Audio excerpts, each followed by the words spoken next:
Alrighty guys, this is just a quick on-the-fly tutorial on how to properly model 3D batter banks and topography when you're putting your site plan together. This tutorial will kind of kick in once you've already imported or linked your survey and you've created a topography based off the levels of the survey, and additionally that the topography itself is on the right level. So if we go to edit surface, have a look at the cut fill line, those points are 0, which would be your pad level. They may read 56.6 if this was done a different way, but there's, as with all things Revit, there's a million ways to skin a cat. So look, we'll get into it. The premise of this is you're going to split the surface a couple of times.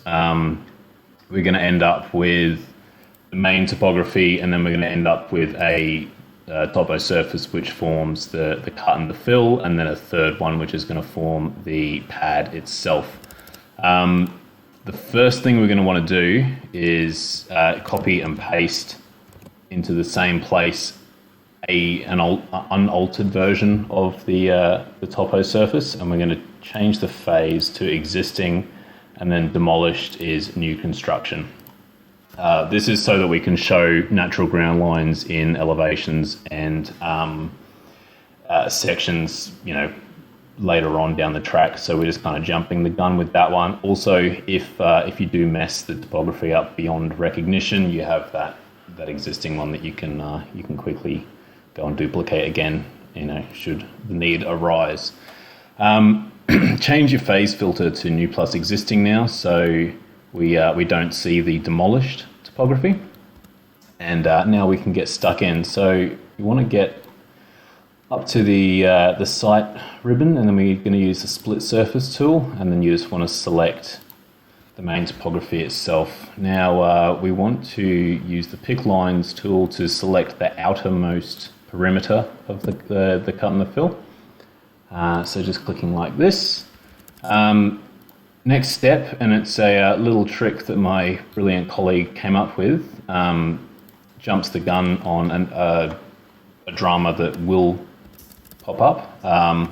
If you want to put a line just here which kind of cuts off the 0 point of the cut and the fill, reason being, if we left that there and then went to go and cut the pad or cut the next topo surface, and you have this point, it's going to come up with a drama saying that you can't have intersecting points when you're splitting a surface. So by putting in a line like this, we're saying that that's the line of the cut and the fill, and then the pad's going to just run parallel in here, so they never intersect. And that's a brilliant little tip, which you try and use every time you can. All right, so now that we've done that, we've got a topo surface which forms cut and the fill, and we're going to do the same thing again, but for the pad. So back up to site, split surface. And you want to select, be careful when you're selecting this, if you select it and it's got the blue around the outside, the very outside of the topo surface, that's the wrong surface. You want to select the one that's just blue like this, and then simply pick lines again, highlight, click, and go OK. So that's it. We've got our 3 topo surfaces now. Next part is where it gets a little trickier, but it's not too bad. You want to tab select one of those topo surfaces, see if we can get it to cooperate with us. That's that one. All right, you want to go edit surface. This is the internal one, this is our pad, right? So all of these points, we're just going to select all of them, change the elevation to 0. Now that's done. So if we have a look in 3D, we'll see that we've got the pad sticking out there. That's our pad, and all the points are on 0, which is obviously what all of the points of the pad are going to be.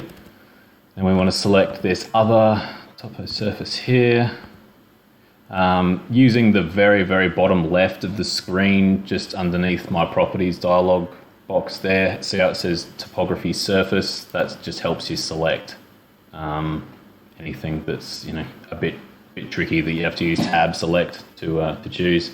So we're going to go edit surface.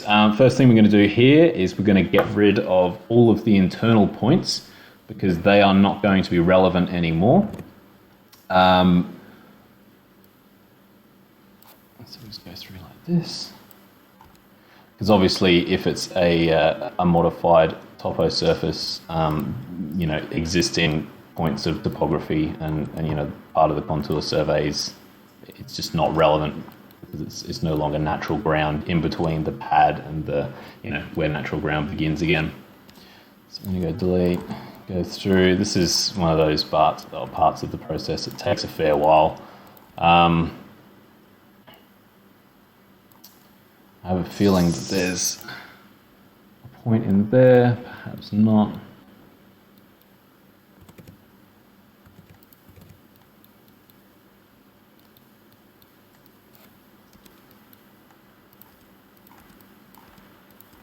You'll work out pretty quick afterwards if you have missed any because they'll stick out like a sore thumb. But it's not too critical to be too picky because they are really easy to remove later on. Okay, now that we've got a pretty well defined internal and external boundary, there's a few ways that you can select all of these, but essentially we want to be selecting all of the internal points and changing them to 0, right? Because they're going to be at the same level as the pad. If you want to, just do it however you want. You can select all of them and then do shift select and slowly deselect all of the external points, or you can go the opposite way and select all of the internal points. I just know it's very easy to forget about one, and then it kind of messes up the process. So it looks like I've pretty much got all of those internal points selected. I'm going to go back to elevation, change the height to 0, then we're done. I've spotted another couple of points there. Yeah, look, that's it. Go OK, and then we'll have a look and our site plan, and then that's looking pretty good. You can kind of work out, you can see the cut there, you can see the fill in here. Just ignore the driveway, we haven't modeled that properly yet. That's it. If you want to have a look at your elevation, you can see that that's a proper topographical surface. That's naturally, there's no masking regions going on here apart from the little one at the driveway there. And then back to the point that we made before, if you change the phase filter to show all, the existing ground line will show up, and then you can override the graphics, or you can use it, you go over the top of it with the detail line, however you want that to show up, and that's the same for all the elevations. It's pretty convenient. Pretty convenient method. It just works well. It's neat and it's clean. The ultimate downfall of it though is if you do, for whatever reason, need to change the position of the house, or they want to change the the pad level or the cut and the fill, you do need to pretty much delete the topography and start again. But once you do this process 10, 20, 30 times, it's pretty quick to get through. So look, that's all for now. I guess, yeah, thanks for listening. Hopefully that all makes sense, and yeah, see you next time.